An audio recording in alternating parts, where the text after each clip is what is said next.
Good morning. Today for Social Studies we're going to take notes about the First Continental Congress. I wanted to explain a couple things before we do that. So the video from yesterday for Liberty's Kids, these are the questions. I apologize for the wrong video. If you can get that taken care of, 13 of you did not complete the assignment, so make sure you fill in the questions.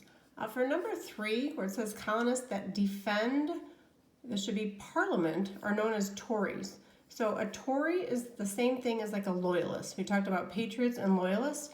Colonists that lived and believed and still were loyal to the king and supported them, we call them loyalists. They also call them Tories. So that's just another name for them. And later on it goes on to talk about when James goes to report on the First Continental Congress and Patrick Henry was speaking there.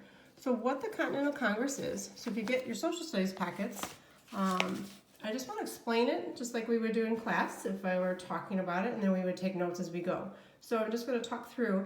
It was held in Carpenter's Hall in Philadelphia. So this is where 56 delegates went. So they came from all the different colonies, all 13 colonies, except for Georgia. So they sent people to represent their colonies. They all came together, and just like our student council, when we talked about representatives, that's what these delegates were. So this was like the first type of government or a Congress, just like we have Congress today. They're representing the different states. Well, these 56 delegates were representing the 13 colonies, except for Georgia.